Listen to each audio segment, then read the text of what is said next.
Can start. सो यहाँ पर हम देख रहे हैं कि यहाँ बताया जा रहा है कि व्यक्ति मोटा कैसे होता है। श्रील प्रभुपाद लिखते हैं 7.13.17 में कि जब कोई गरीब दुबला व्यक्ति क्रमशः उद्यम या किसी और साधन के बल पर धन उपार्जन करने लगता है तो वह जी भरकर इंद्रिय भोग करने लगता है। इस प्रकार इंद्रिय तृप्ति से वह स्थूल या मोटा बन जाता है। जब व्यक्ति भोग करता है, तृप्ति करता है, तभी मोटा होता है। इंद्रिय तृप्ति हम तपस्या करेंगे तो पतले हो जाएंगे, राइट। तो प्रहलाद महाराज यहाँ पर ये प्रश्न उठा रहे हैं। उनको आगे कहते हैं उस ब्राह्मण से, हे अध्यात्म ज्ञानी ब्राह्मण, आपको कुछ नहीं करना होता जिसके कारण आप लेटे हुए हैं। यह भी समझा जा सकता है कि इंद्रिय भोग हेतु आपके पास धन नहीं है, तो फिर आपका शरीर इतना मोटा कैसे हो गया। ये क्वेश्चन करें, आप तो भोग भी नहीं करें, फिर आप कैसे मोटा हो गए। तो इसका मतलब मोटा, एक तो भोग करके मोटा था, कोई और भी कारण होता है मोटा होने का। ऐसी परिस्थिति में यदि आप मेरे प्रश्न को दृढ़ता नहीं मानते तो कृपा करके बतलाएं कि यह किस प्रकार से हुआ है। तो प्रहलाद महाराज जी कह कि अब हो सकता है मैं गलत क्वेश्चन कर रहा हूँ, लेकिन मैं अगर दृढ़ता नहीं कर रहा हूँ तो आप बताइए कि कैसे। रूपा लिखते हैं बहुत सुंदर, सामान्यतः आध्यात्मिक उन्नति में लगे लोग एक ही बार भोजन करते हैं, चाहे दोपहर को संध्या समय। सामान्यतः एक ही बार, दोपहर को संध्या समय, हरि बोल। सुबह नहीं करते, जय जय श्रील प्रभुपाद की। तो कई लोग यहाँ पे आध्यात्मिक सुबह भोजन नहीं करते हैं। यदि कोई केवल एक बार भोजन करे तो स्वाभाविक है वह स्थूल नहीं हो जाता, स्थूल में मोटा, किंतु यह विद्वान साधु अधिक स्थूल था। अतः भक्त प्रहलाद महाराज अत्यंत आश्चर्यचकित थे। आत्म साक्षात्कार का अनुभव होने से अध्यात्मवादी के मुखमंडल पर निश्चय ही तेज आ जाता है, और जो आत्म साक्षात्कार में उन्नत हो उसका शरीर ब्राह्मण का शरीर बन जाता है। चूँकि तेजवान साधु पुरुष काम नहीं करता था और भूमि पर लेटा था, फिर भी वह बहुत मोटा था, इसलिए भक्त प्रहलाद महाराज चकित थे और उससे इसके विषय में पूछना चाह रहे थे। हर एक कोई व्यक्ति पूछ नहीं पूछ सकता प्रश्न कि गुरु महाराज अपने मोटे कैसे हो। आप सभी प्रकार से विद्वान, दक्ष तथा बुद्धिमान प्रतीत होते हैं। आप बहुत अच्छा बोल सकते हैं और हृदय को भाने वाली बातें कर सकते हैं। आप देख रहे हैं कि सामान्य जन सकाम कर्मों में लगे हुए हैं, फिर भी आप यहाँ पर निष्क्रिय लेटे हैं। श्री नारद ने कहा, जब दैत्यराज भक्त प्रहलाद महाराज इस प्रकार से साधु पुरुष से प्रश्न कर रहे थे तो वह शब्दों की अमृत वर्षा से मुग्ध हो गया और उसने मुस्कुराते हुए भक्त प्रहलाद महाराज की उत्सुकता का इस प्रकार उत्तर दिया। वो भी प्रसन्न हो गए उनसे। अमृत वर्षा करें प्रहलाद महाराज, कितना अच्छा, मतलब कितना अच्छा बोले ना। आप विद्वान हैं, दक्ष हैं, बुद्धिमान हैं, ये कितने मोटे क्यों हैं। साधु ब्राह्मण ने कहा, हे असुर श्रेष्ठ, हे महान तथा सभ्य पुरुष द्वारा मान्य भक्त प्रहलाद महाराज, उन्होंने पहचाने प्रहलाद महाराज हैं। आप जीवन की विभिन्न अवस्थाओं से अवगत हैं, क्योंकि आप मनुष्य के चरित्र को अपनी स्वाभाविक दिव्य दृष्टि से देख सकते हैं, और इस प्रकार आप कर्मों की स्वीकृति तथा अस्वीकृति के परिणामों से भली भांति परिचित हैं।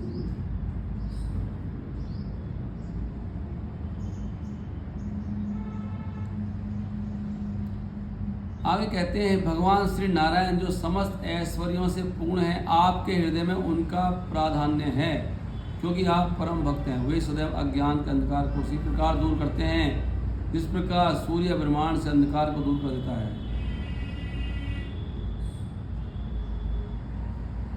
हे राजन, यद्यपि आप सब कुछ जानते हैं, प्रभुपाद लिखते हैं तात्पर्य में, इसमें 22वें श्लोक के तात्पर्य में, केवल भक्ति से मनुष्य पूर्ण ज्ञानी बन सकता है। हरि बोल। जब भगवान प्रसन्न हो जाते हैं तो उसे उपदेश देते हैं।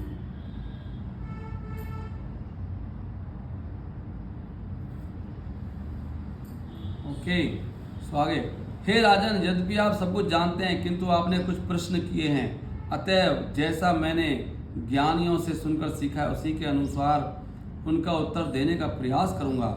मैं इस संबंध में मौन नहीं रह सकता। क्योंकि जो आत्म शुद्धि का इच्छुक है उसके द्वारा आप जैसे व्यक्ति से वार्तालाप करना उपयुक्त होगा। हरि बोल। कह रहे हैं मैं अभी चुप नहीं रहूँगा क्योंकि आप बहुत उन्नत भक्त हैं, आपके साथ वार्तालाप करना बहुत अच्छा है। जब कोई ऊंचा भक्त मिले तो उससे चुप नहीं रहना चाहिए, कुछ पूछना चाहिए, उनको उकसाना चाहिए कोई बोलने के लिए। कह रहे हैं मैं चुप नहीं रह सकता क्योंकि कौन मेरे सामने है, बहुत महान भक्त है। वो कह रहे हैं मैं बोलूँगा। अब क्या बोलेंगे आप? अब बोल रहे हैं यहाँ पे प्रभुपाद तात्पर्य में लिखते हैं साधु पुरुष हर किसी से या सभी से बातें नहीं करना चाहता, अतः वह गंभीर तथा मौन बना रहता है। प्राय सामान्य व्यक्ति को उपदेश दिए जाने की आवश्यकता भी नहीं रहती। कहा जाता है कि जब तक कोई उपदेश ग्रहण करने हेतु तैयार न हो तब तक साधु पुरुष को चाहिए कि वह उसे संबोधित ना करे। यद्यपि कभी कभी साधु पुरुष महान कृपावश सामान्य व्यक्तियों से बातें कर लेता है। देखा ये और बड़ी कृपा है कि आप हरेक से मुंड मार रहे हो। नहीं, मुझे कई बार कितनी बार समझाया गया, राजपाल समझाता मुझे भाई को मुंड मार रहा पागल।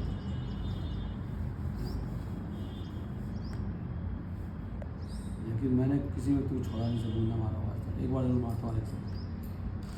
उसके बाद किंतु भक्त प्रहलाद महाराज सामान्य व्यक्ति न थे, अतः वे जो भी प्रश्न करते उसका उत्तर बड़े से बड़े पुरुष को भी देना होता था। अतः वह साधु ब्राह्मण चुप नहीं रह सका, अपितु उत्तर देने लगा, किंतु ये उत्तर उसके द्वारा कल्पित नहीं थे। उन्होंने कहा जैसा मैंने सुना है वैसा ही सुनाऊंगा। ये बहुत बड़ी बात है, अपने मन से नहीं बोलना है। तो देखो बहुत ऊंची बात आ रही है, सुनने वाली बात। आज की क्लास का क्रक्स पॉइंट, ध्यान से सुनो, ध्यान देने योग्य बात है। क्या है बात? वो कहते हैं अतृप्त भौतिक इच्छाओं के कारण मैं भौतिक प्रकृति के नियमों की तरंगों द्वारा बहाया लिए जा रहा था और जीवन की विभिन्न योनियों में जीवन संघर्ष करते हुए विभिन्न कार्यकलापों में लगा रहा। क्रियाकलापों में बता रहे हैं मेरी भौतिक इच्छाएं थी कितनी अतृप्त। भौतिक इच्छाओं के कारण में माया व्यक्ति जलाता है, भौतिक इच्छा होती है। तो लेकिन फिर मैंने क्या सोचा, बता रहे हैं मैंने विकास प्रक्रिया के दौरान जो अवांछित भौतिक इंद्रिय तृप्ति के कारण सकाम कर्मों से उत्पन्न होती हैं, मैंने विकास प्रक्रिया के दौरान जो अवांछित भौतिक इंद्रिय तृप्ति के कारण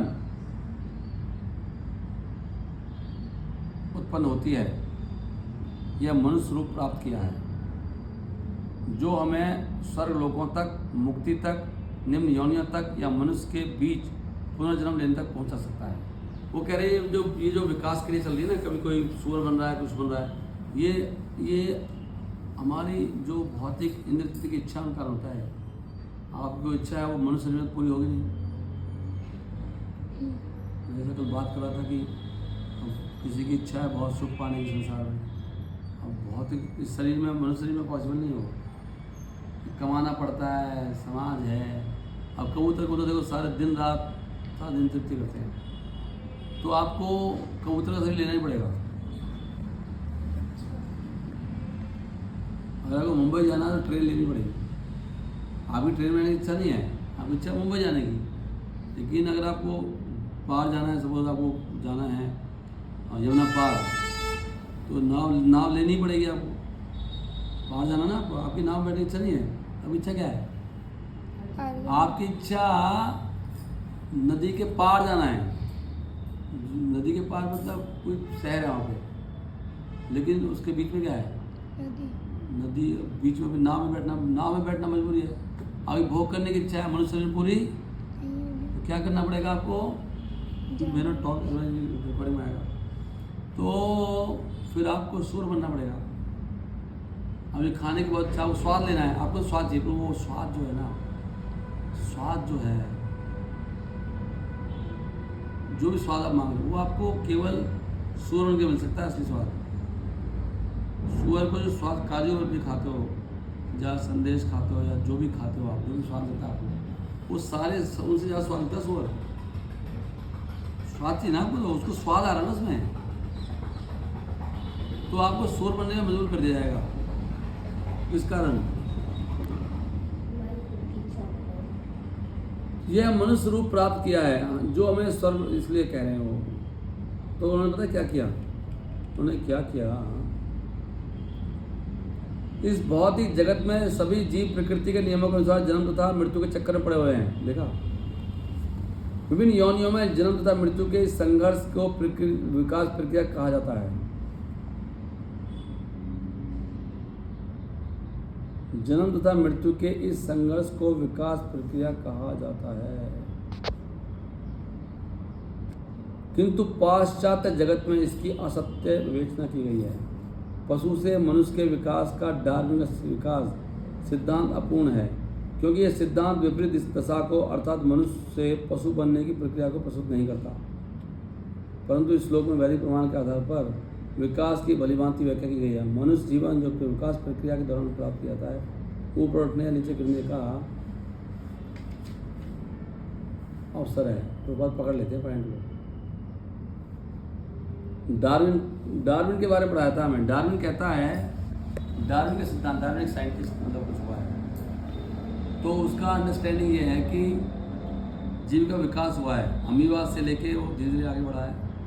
पहले वो रेंगने वाला, फिर ऐसे चलने वाला, फिर खड़े वाला, फिर कंगारू, और फिर बंदर, फिर इंसान बना। तो यहाँ भी लगे इंसान से दोबारा बन सकते हो आप, आगे नहीं बढ़ोगे। कुछ लोग क्या कहते हैं, इंसान से दोबारा पशु बन सकते हो। डार्विन सिद्धांत गलत है। तो अब ये क्या करें, अभी मेन पॉइंट आ गया, बोलो जी मेन पॉइंट आ गया है। क्या कह रहे हैं, सुनो ध्यान से। Important point to be noted my Lord. इस मनुष्य जीवन में पुरुष तथा स्त्री का मिलन मैथुन सुख हेतु होता है, किंतु हमने वास्तविक अनुभव से देखा है कि उनमें से कोई भी सुखी नहीं है। जितने पुरुष स्त्रियों की शादी है, क्या वो सुखी हैं? तो वो तो उनकी शादी तो अच्छी तरह से नहीं हुई होगी। आप कहेंगे वो दोनों एक दूसरे को पसंद नहीं करते, लेकिन जो लवड़ लवड़ी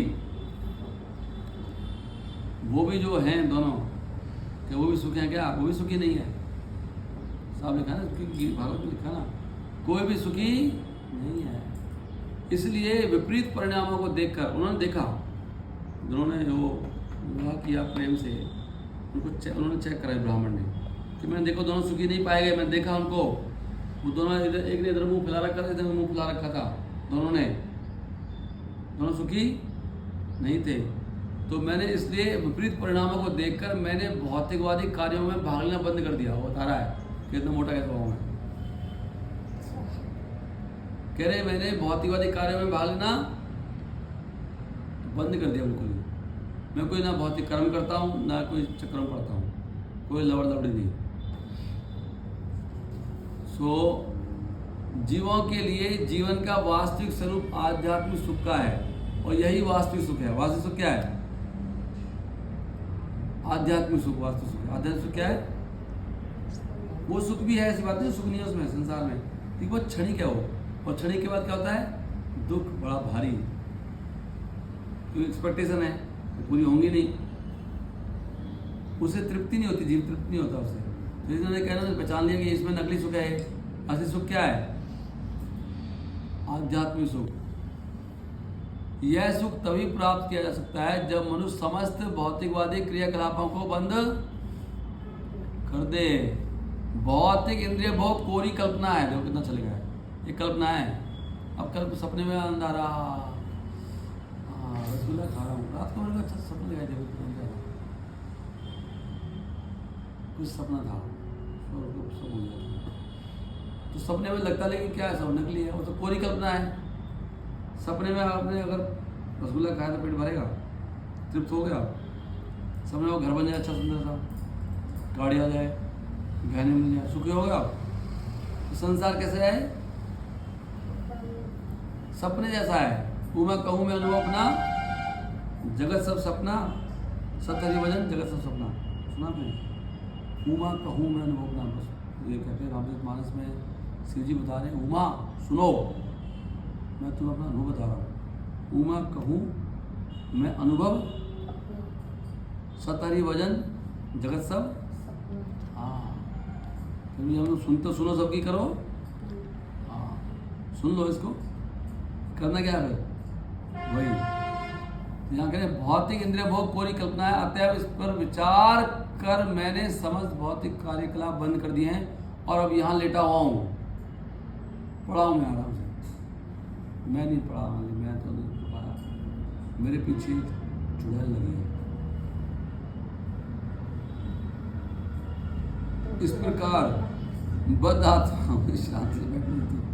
इस प्रकार बद्ध आत्मा शरीर के अंदर रहकर अपने हित को भूल जाता है, क्योंकि वह अपनी पहचान शरीर के रूप में करने लगता है। चूंकि शरीर भौतिक होता है, अतः उसकी सहज प्रवृत्ति भौतिक जगत की विविधताओं की ओर आकृष्ट होने की रहती है। इस प्रकार जीव इस संसार कष्टों को भोगता है। देखा, शरीर की क्या प्रवृत्ति है, संसार में जाएगा शरीर, तो संसार डिमांड करेगा। शरीर की नीडर प्रभु जी ऐसे हो रहा है, ये हो रहा है, वो हो रहा है, क्या करोगे। लेकिन मैं समझ गया, अब तो ये डिमांड कर रहा है, थोड़ा सुख देगा शरीर, बाद में ये शरीर कितना दुख देगा। दर्द शरीर में होता है कि गाड़ी में होता है? शरीर क्यों होता है? क्योंकि शरीर से सुख भोगा है। अगर आप शरीर से सुख नहीं भोगे तो दुख भी, हाँ ये कह रहे देखो, चूंकि शरीर भौतिक होता है तब इसकी सहज प्रवृत्ति भौतिक जगत की विविधताओं की ओर आकृष्ट होने रहती है। इस प्रकार जीव संसार कष्टों को भोगता है।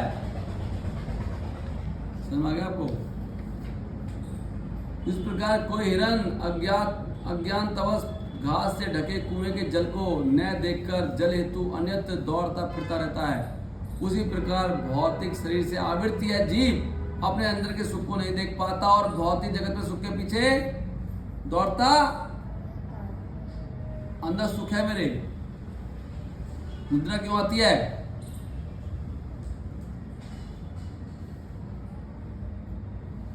हिरन देख नहीं पा रहा, वहां पे पानी है, घास से ढका हुआ है और भाग रहा, पूरे जंगल के पास नहीं है, पानी घास होगी ना, भाग रहा है। हम भी ऐसे ही भाग रहे हैं, सुख कहाँ है? अंदर आत्मा में, परमात्मा में सुख है ना, अंदर। हम क्या भाग रहे हैं? यहाँ सुख है, वहाँ सुख है, वहाँ से नहीं ले रहे कोई भी, ये तो कह रहे हैं। तो ये मैं तेरा मोटा कैसे बता रहा हूँ, मोटा क्यों हुआ? जीव सुख प्राप्त करना चाहता है और दुखों के कारण छूटा जाता है, सही है। लेकिन चूंकि जीवों के विभिन्न शरीर भौतिक प्रकृति के पूर्ण नियंत्रण में होते हैं, अतएव जीव एक के पश्चात एक विभिन्न शरीरों को पाकर जितनी योजना बनाता है वे अंततोगत्वा निष्फल हो जाती हैं। आप बनाते हो योजना, होंगे कामयाब एक दिन, लेकिन माया क्या करेगी? आपकी सारी प्लानों को विफल बना देगी। जैसे व्यक्ति आया था, उसने कहा था कि मेरे घर बताया था ना, व्यक्ति आया था कि मेरे 2 बेटे थे और एक बेटा चला गया, दूसरा बेटा है वो वहाँ दूर रहता है, उसे लोग पसंद नहीं करते हैं, हम अकेले पड़े यहाँ पर, बेटा जवानी के लगा। तो मैंने एक बहुत सुंदर घर बनाया, लेकिन समय ने उसमें आग, ये जिंदगी है। हम किसके अधीन है?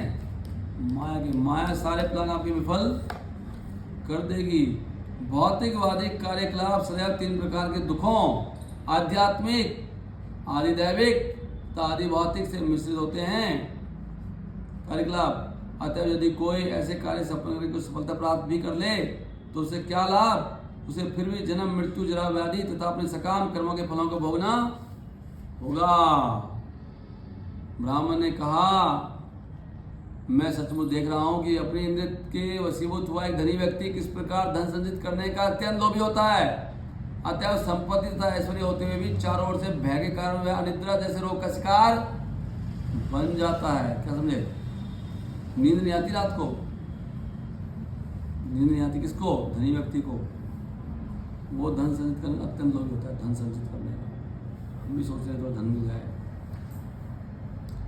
जिन्हें भौतिक दृष्टि से शक्तिशाली तथा धनी माना जाता है वे सामान्यतः सरकारी नियमों, चोर चक्कों, शत्रुओं, स्वजनों, पशुओं, पक्षियों, दान देने वालों, काल, यहाँ तक कि अपने आप से चिंतित रहते हैं। इस प्रकार से वे अनिवार्यतः भयभीत रहते हैं। भयभीत कौन? बताओ, बता रहे हैं, सुनो, ध्यान से सुनने रहे तुम लोग। कौन है भयभीत? जिन्हें भौतिक दृष्टि से शक्तिशाली तथा धनी माना जाता है। हम जाते हैं बूढ़ी सिंह, लोग धनी लोग हैं ना, बहुत भयभीत है। भयभीत कौन है? क्यों भयभीत हो? क्यों पैसा है दिख रहे हैं? वे सामान्यतः सरकारी नियम लगे उन पर, टैक्स गवर्नमेंट छोड़ेगी। दूसरा चोर चक्के, चोर में नहीं आएगा, यहाँ क्या लेगा के खान लेगा, खान ले जाएगा, खान लेगा। शत्रु होते हैं उन लोगों के, और स्वजन भी चिढ़ते हैं, अपने मन नहीं तो कहते भैया बहुत माल कहाँ से लाया। सुन पा रहे हैं आप? पशुओं, पक्षियों, दान देने वालों, दान लेने वालों, दान में जाते, दान लेने वाले लोग जाते हैं ना उनके पास, दान लेने आ गए, अब समाज के बीच में आ गया, मैंने कैसे करूँ उसको, 4 लोगों को बोलेगा जाके। अगर इस्कॉन के किसी बड़े आदमी पास जाएंगे, सामान डरता भी है कि बड़ी संस्था है काफ़ी, और भैया पूरी दुनिया में है, अब पहचान तभी तो आया यहाँ पे, अब नहीं दूंगा तो बोलेगा और भी पास जाएगा और बाकी मेरे में बोलेगा कि बड़ा नालायक है वो।